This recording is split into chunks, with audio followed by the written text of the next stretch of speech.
welcome to That Career Dilemma Show. Hi, I'm Paul, and you've tuned in to another episode of That Career Dilemma Show, where we advance people's career story. What does that mean?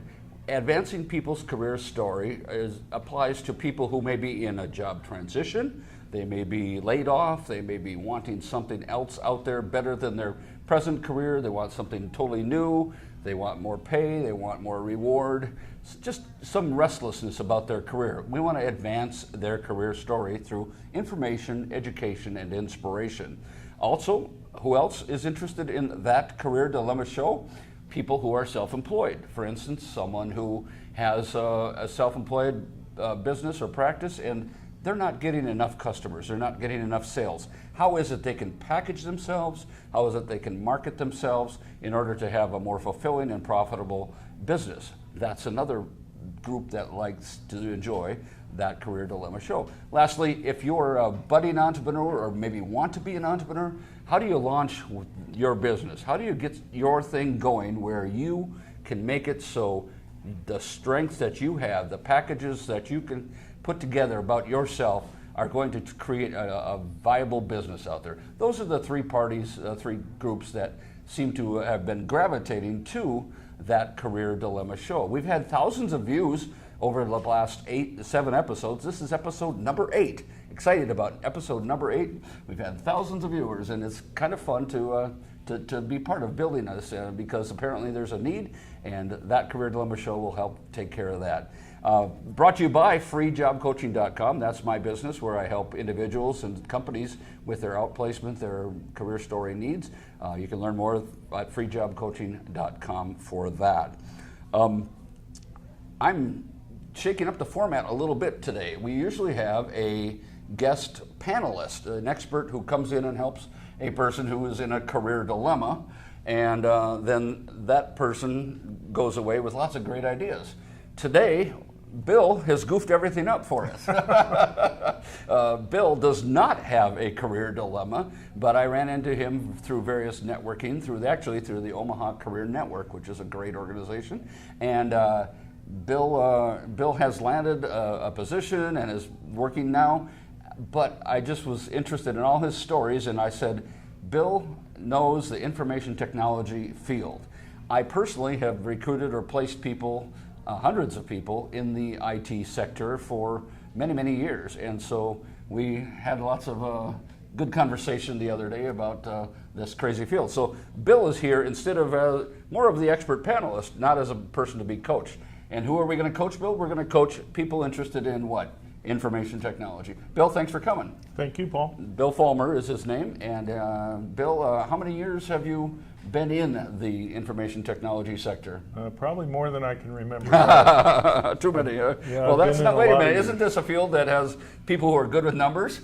Yes. And you don't more know than 35 years. So. Wow. Well, okay, that's a couple of. That's almost. I almost have that in the recruiting thing. So we're getting some sage advice here tonight. We hope anyway.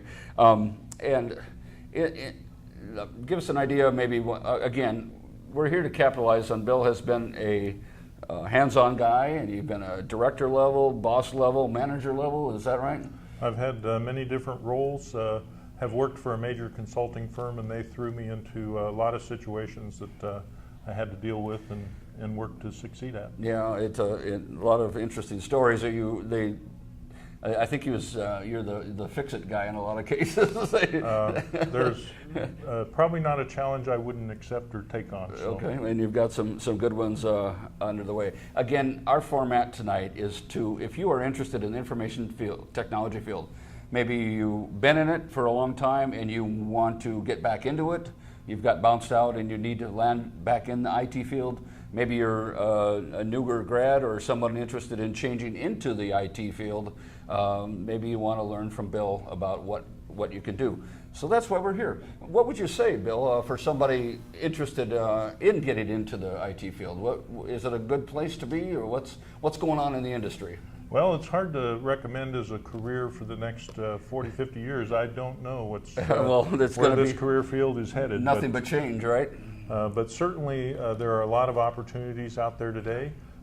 There's definitely a lot of work here in the Omaha area as well as nationwide and globally, actually. So I think with the advancement of different technologies, I'm not sure anybody's got a crystal ball as to where things are headed.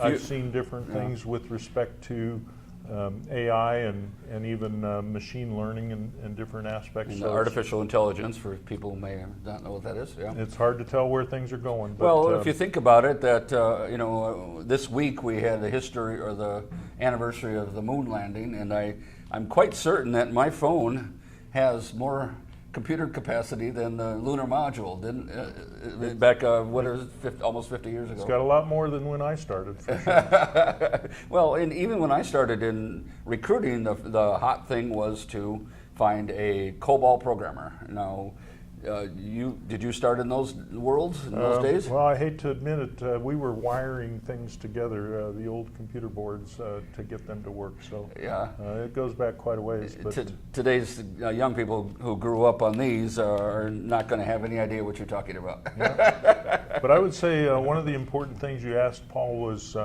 what can people do today? And I would say networking. Getting to know people is really important. So I've found that the Omaha Career Networking organization, that group that meets Tuesdays at 7 p.m.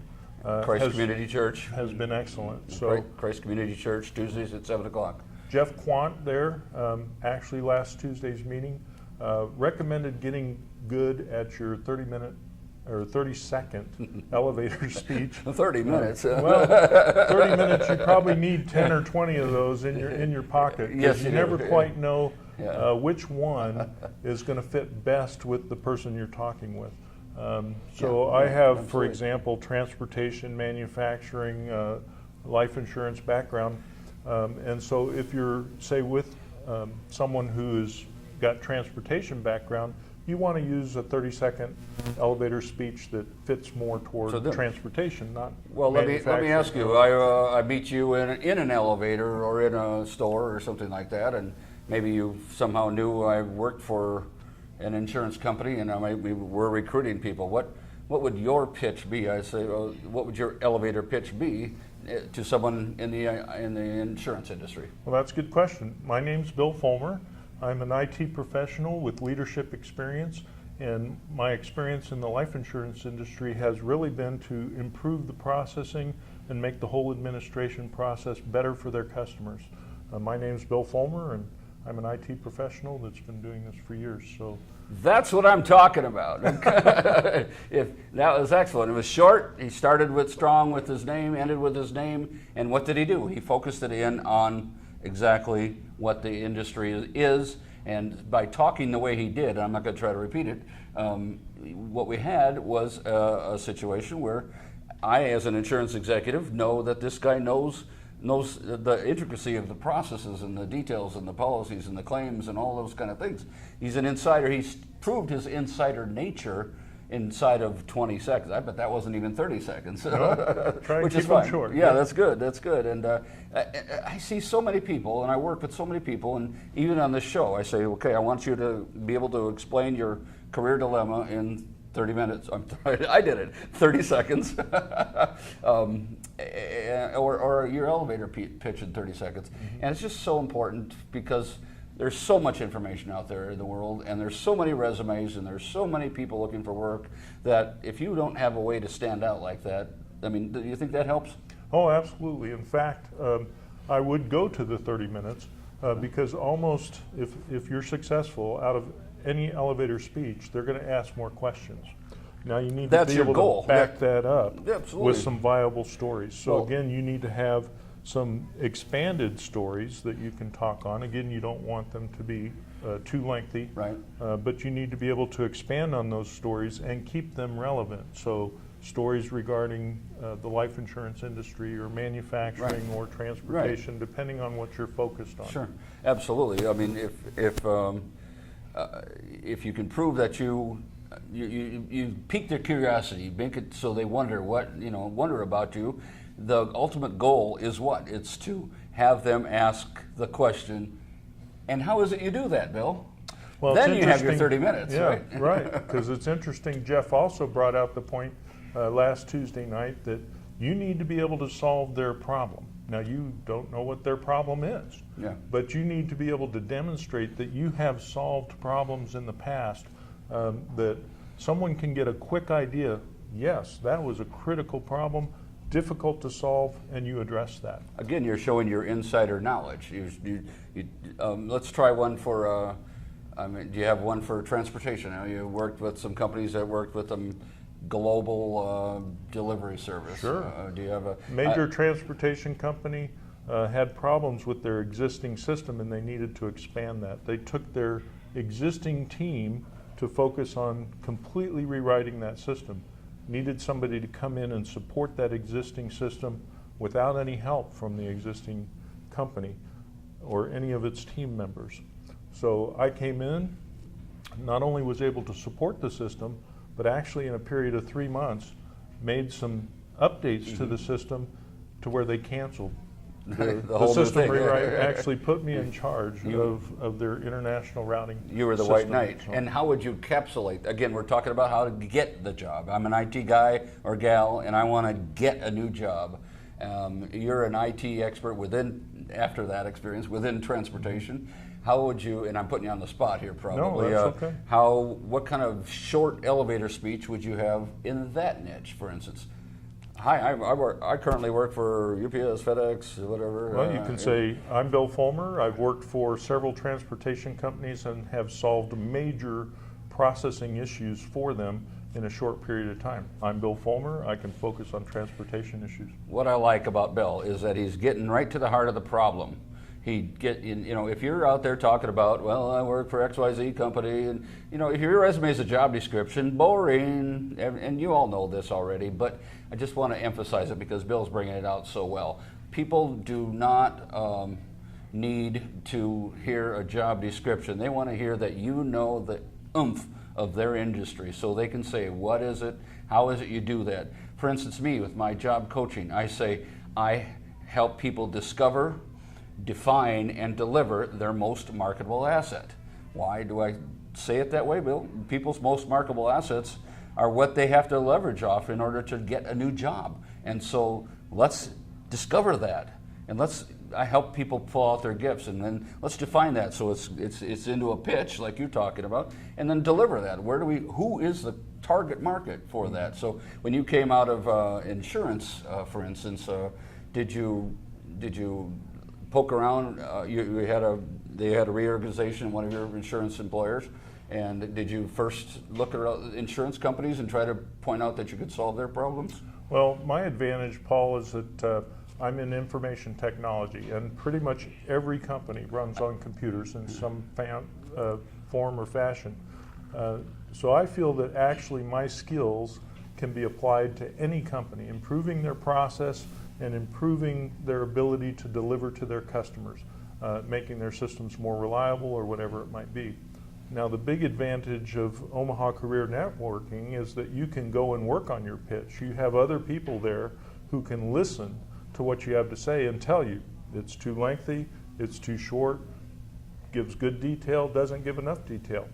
So not only do you need to be able to give a pitch, but you want to know how other people are viewing what you're saying. So I think it's been a great organization. It's helped me a lot, and I think that anybody can really benefit from that. Yeah, anybody in transition, not just information technology people.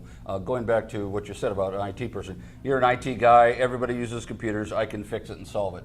As a recruiter, a headhunter in the staffing industry and in the IT niches, so often, and this might help listeners, because so often everybody says, well, no, I got to have 3 to 5 years of XYZ technology. That's the only person I'm going to hire. And you, my friend, are a dinosaur. You got out of the business, or you didn't keep up, or whatever. You don't fit that.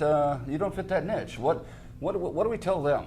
Well, that's an interesting point, because you're right. I think a lot of people have that view.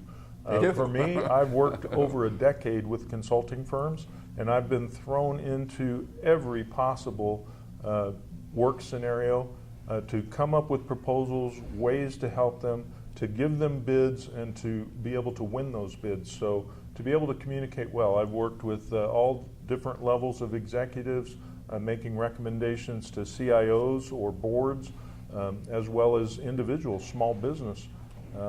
Give you an example. One small business called me. Their mouse was moving all around, opening up applications, and he was concerned somebody had taken control of his system over the internet. So I quickly over the phone said, unplug your network connection and turn the system off. Went directly to his business and looked at his system, turned it back on, and sure enough, it was doing the same thing. Low battery in his wireless mouse. No charge. He was very appreciative. You should have charged $250 for that, and I'm sure some firms would. Well, no, I'll give you an example.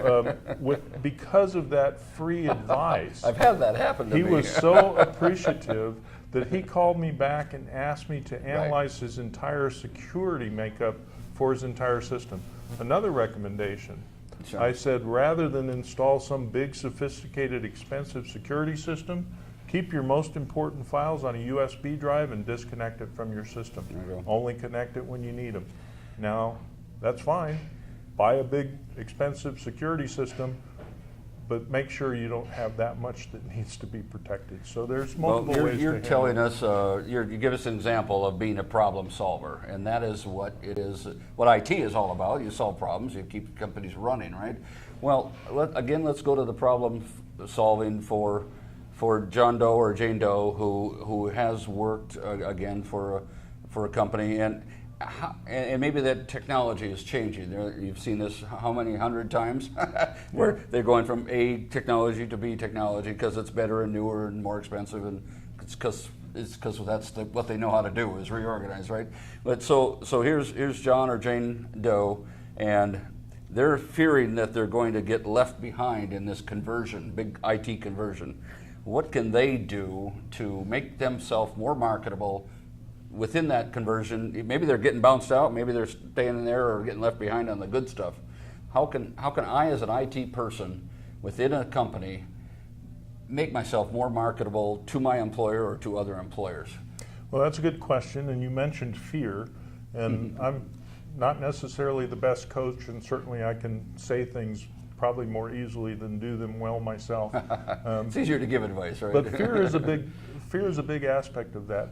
In fact, it's been said that success is just failure turned inside out. And I've seen that many times where you are convinced that this is going to fail, and yet somehow you turn that inside out and make it a success. I think many people have huge miracles in their lives, successes that have perhaps come out of nowhere. And I think it's important to be able to not only remember those, but to be able to relate them to others. So a key aspect really is having a positive attitude, remembering all the times that you've been saved from the jaws of fear or death. Yeah. You know, for the most part, I don't think IT is a death-dealing business, but I think you really do need to look at those successes you've had. That small example of going to a business and helping find a low battery on a wireless mouse maybe doesn't seem like a miracle to some people. It did to him that day, right? But to that small business, and to not be charged an arm and a leg, and to have somebody who would honestly come in and help them with that can be a miracle. I think especially being willing to help others and not charging them an arm and a leg, just like in your case, freejobcoaching.com.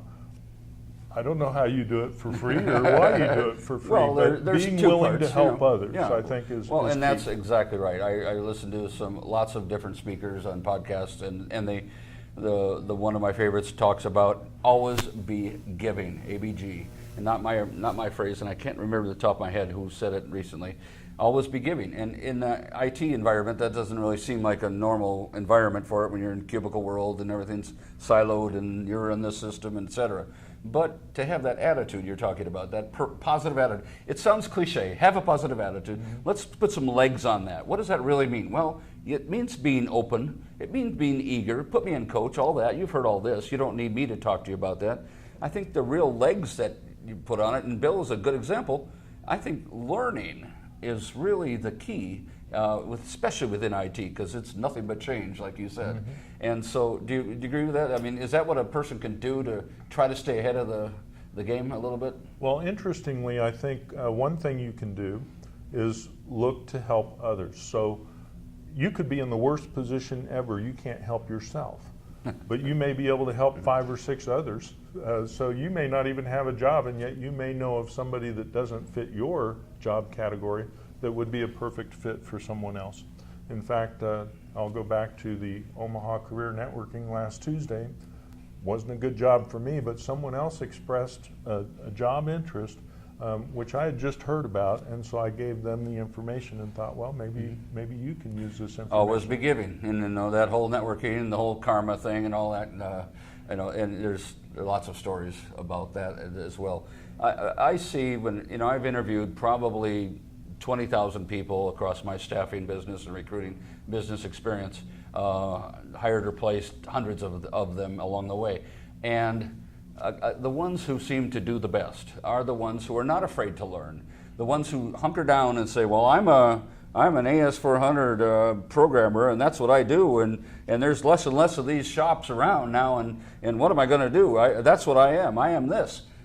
You would never hear you say that. No, I will take on any technology. Technology I'm not afraid of. So, in fact, the more challenging the opportunity, the more aggressive I go after it. So I'll take on things that no one else would touch. And I think I'm not afraid that it would fail. If it fails, it probably would have anyway. So.